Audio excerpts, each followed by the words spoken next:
Assalamualaikum warahmatullahi wabarakatuh. Selamat siang Ibu Nana, selamat siang teman-teman. Perkenalkan, kami dari kelas 2023E dari kelompok 2 akan menjelaskan tentang permasalahan gizi pada lansia. Sebelumnya, izinkan saya memperkenalkan anggota kelompok 2, yaitu yang pertama ada Handi dengan NIM akhir 198, ada Faiza dengan NIM akhir 215, ada saya sendiri Siska Ayulia dengan NIM akhir 230, ada Diah Ayu dengan NIM akhir 200, ada Vivi Ramadhania dengan NIM akhir 195, ada Eki Dwi dengan NIM akhir 233, dan ada Sabita Nur dengan NIM akhir 231. Pada materi yang pertama yaitu tentang pengertian lansia yang akan disampaikan oleh rekan saya. Oke, jadi lansia menurut Arisman 2004 adalah tahap akhir dalam kehidupan manusia yang ditandai dengan menurunnya kemampuan kerja akibat perubahan atau penurunan fungsi organ tubuh. Dan menurut WHO, lansia itu dibagi menjadi 3 golongan.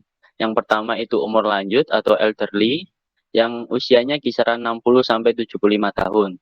Terus yang kedua adalah golongan umur tua, kisaran usianya 76 sampai 90 tahun. Dan yang golongan ketiga adalah umur sangat tua, usianya lebih dari 90 tahun. Lalu permasalahan apa aja sih yang ada di lansia? Jadi permasalahan gizi yang pertama ada di lansia adalah obesitas. Obesitas sendiri itu adalah kondisi di mana terjadi penumpukan lemak yang berlebihan akibat ketidakseimbangan asupan energi dengan energi yang digunakan dalam waktu yang lama. Lalu faktor yang turut mempengaruhi kesehatan lansia adalah kebiasaan makan yang tidak sehat di waktu masa muda, sehingga menyebabkan pada masa tua berpengaruh pada rentannya terhadap penyakit.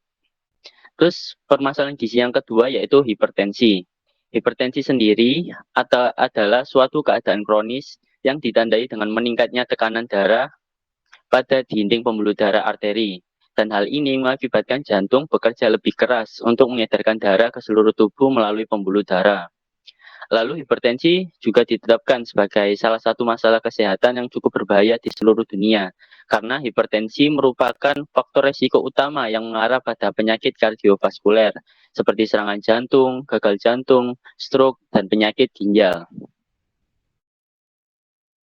Nah, selanjutnya yaitu ada persentase diabetes pada lansia. Nah, di sini ada prevalensi diabetes mellitus berdasarkan diagnosis dokter pada penduduk umur lebih dari 15 tahun menurut provinsi pada tahun 2013 sampai 2018.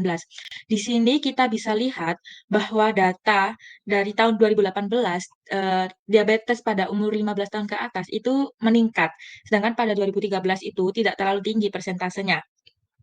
Dan diabetes paling tinggi itu ada di DKI Jakarta dengan persentase 3,4 dan paling rendah itu ada di pada tahun 2018 itu ada di NTT dengan persentase 0,9%.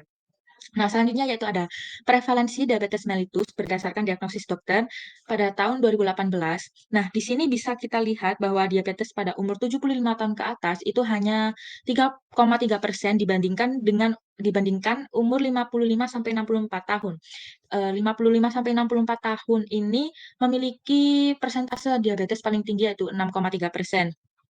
Nah, di sini juga terlihat bahwa perempuan itu banyak lebih tinggi mengidap diabetes dengan persentase 1,8% dan orang yang hidup di perkotaan itu lebih beresiko memiliki diabetes dengan persentase 1,9 daripada orang yang tinggal di pedesaan yang persentase diabetesnya hanya 1,0. Nah, selanjutnya yaitu ada persentase hipertensi pada lansia. Di sini kita bisa lihat prevalensi hipertensi berdasarkan diagnosis dokter pada penduduk umur 18 tahun ke atas menurut provinsi pada tahun 2018. Di sini bisa kita lihat bahwa Sulawesi Utara itu memiliki diagnosis hipertensi paling tinggi pada persentase 13,2 dan Papua memiliki persentase paling rendah yaitu 4,4 saja. Nah, dan di sini kita bisa lihat bahwa umur 75 tahun ke atas itu memiliki persentase hipertensi paling tinggi, yaitu 69,5%. Dan di bawahnya ada dihuni oleh umur 65 sampai 74 tahun yang memiliki persentase hipertensi 63,2. Dan di sini lagi-lagi kita menemukan bahwa perempuan memiliki persentase atau tingkat hipertensi paling tinggi dari total semuanya yaitu dengan persentase 36,9 dan orang yang hidup di perkotaan cenderung memiliki hipertensi tinggi yaitu dengan persentase 34,4. Dan materi selanjutnya akan disampaikan oleh rekan saya. Selanjutnya, penyebab terjadinya obesitas. Obesitas pada lansia sendiri dapat disebabkan oleh beberapa faktor, baik secara fisik maupun psikologis.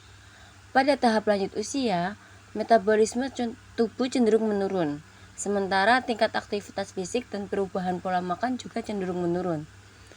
Penyebabnya yang pertama, yaitu perubahan hormon. Pada lansia, terjadi perubahan hormon tertentu seperti penurunan hormon tiroid dan hormon seksual. Nah, perubahan hormon tersebut dapat mempengaruhi tingkat metabolisme tubuh dan menyebabkan penumpukan lemak pada lansia. Yang kedua yaitu penurunan metabolisme. Metabolisme tubuh sendiri cenderung menurun seiringnya bertambahnya usia. Nah, hal ini itu menyebabkan tubuh sulit membakar kalori dengan cepat dan kalori yang tidak terbakar akan tersimpan menjadi lemak. Selanjutnya adalah penurunan aktivitas fisik. Seiring bertambahnya usia, frekuensi dan intensitas aktivitas fisik pun ikut menurun. Lansia sendiri sering menghadapi berbagai kendala fisik seperti nyeri sendi, kelemahan otot, atau masalah keseimbangan yang dapat mengurangi keaktifan mereka. Nah, akibatnya itu kalori yang dikonsumsi tidak terbakar, sehingga memicu pertumbuhan lemak pada tubuh lansia tersebut. Yang terakhir ada perubahan pola makan.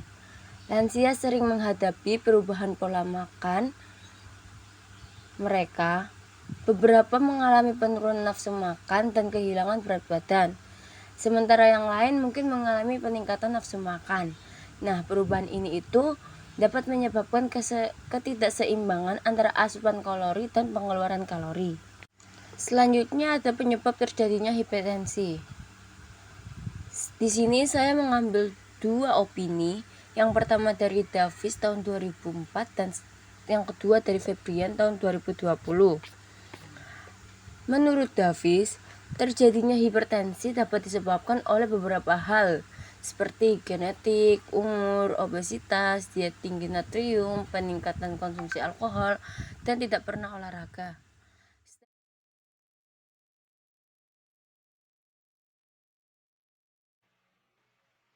Kemudian cara pencegahan. Yang pertama ada obesitas, yaitu mengkonsumsi makanan bergizi seimbang dan mengandung sumber kalsium. Misalnya seperti brokoli, bayam, edamame, ikan sarden, kacang almond, susu, dan lain-lain.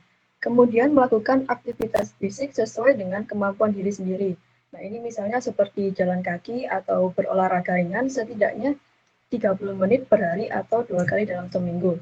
Kemudian membatasi mengkonsumsi makan makanan yang mengandung tinggi gula, garam lemak, dan tinggi natrium. Misalnya seperti membatasi makan mie instan, coklat, permen, es, makanan cepat saji, dan lain-lain.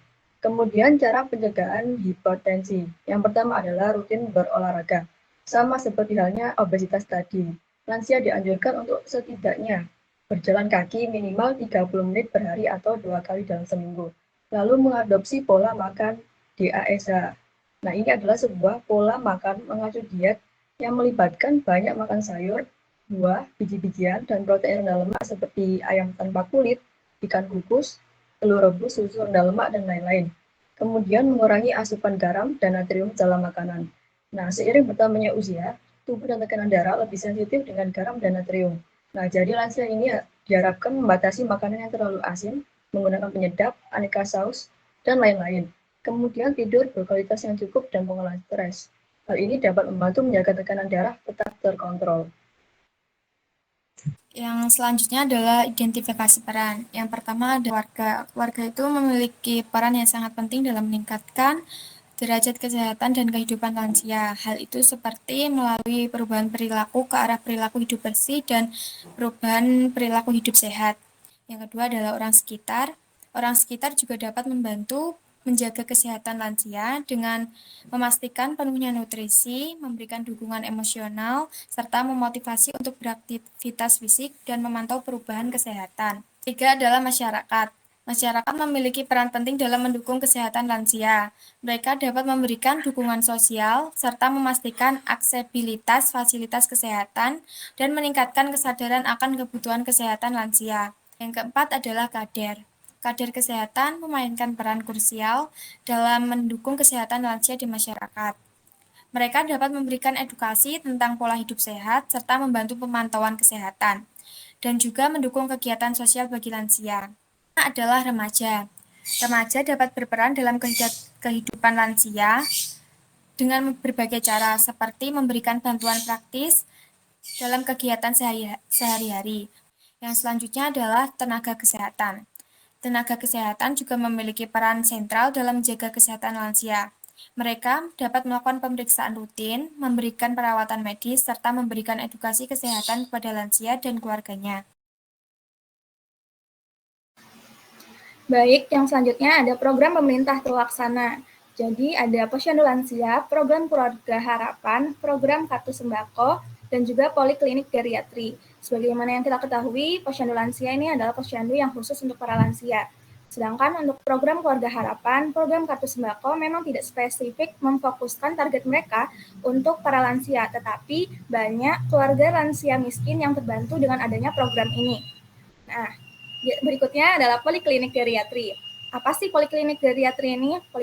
Poliklinik geriatri ini adalah media pelayanan yang memfokuskan untuk lansia dari segala aspek, mulai dari promosi, pencegahan, diagnosis, rehabilitasi, penyembuhan, dan lainnya. Posyandu lansia. Jadi di Posyandu lansia ini ada 4 pelayanan yang akan didapatkan oleh para lansia. Yang pertama, pelayanan kesehatan, pemberian makanan tambahan, kegiatan olahraga, dan juga kegiatan non-kesehatan. Nah, berikutnya ada program pemerintah yang belum terlaksana, khususnya program-program yang belum terlaksana dengan baik, yaitu yang pertama, kurangnya deteksi dini penyakit pada lansia. Jadi langkah preventifnya masih belum kena nih, masih kurang optimal, karena nyatanya banyak lansia yang sudah terkena penyakit dahulu, baru mereka memeriksakan penyakitnya. Nah, lalu yang kedua, belum terrealisasikannya pemanfaatan teknologi informasi untuk pemantauan dan evaluasi, khususnya di daerah 3T atau daerah-daerah terpencil, tertinggal, lalu daerah-daerah pedesaan. Mereka kurang akses untuk mendapatkan informasi terkait kesehatan, lalu juga kurangnya pemantauan karena daerahnya jauh dari pusat kota, atau kurangnya fasilitas kesehatan di daerah-daerah tersebut. Lalu yang ketiga ini, kegiatan posyandu seperti program yang sudah disebutkan tadi, adanya kegiatan posyandu lansia, tapi sejatinya itu belum terlaksana dengan optimal karena bisa dikarenakan sistem internal dari posyandu itu sendiri, seperti misalkan dari kader-kader yang kurang berkualitas, lalu sumber dayanya yang kurang atau tidak merata. Lalu yang keempat juga ada tidak meratanya pemberian PTM pada lansia, khususnya di daerah terpencil. Yang kelima, ada di beberapa daerah juga belum terdapat KMS atau Kartu Menuju Sehat. Jadi data dari setiap lansia itu belum lengkap dari tahun per tahunnya, masih ada yang kekosongan, dan dari beberapa sumber literatur yang saya baca, penelitian terkait KMS itu belum, setiap tahunnya belum dilakukan secara rutin gitu pengisian KMS-nya. Lalu karena ada kurangnya sumber daya anggaran, khususnya sumber daya anggaran yang kurang, sehingga mempengaruhi kualitas pelayanan. Karena sumber daya anggaran ini menjadi tolak punggungnya atau penyokong dari suatu program itu bisa terlaksana dengan baik atau tidak. Lalu yang ketujuh ini, tidak meratanya tenaga kesehatan di beberapa fasilitas kesehatan. Seringkali kita mendengar beberapa tenaga kesehatan melakukan kerja rangkap kerja, yang dimana dia tidak hanya melaksanakan satu pekerjaan saja. Jadi biasanya tenaga kesehatan ini mengcover tugas yang lainnya.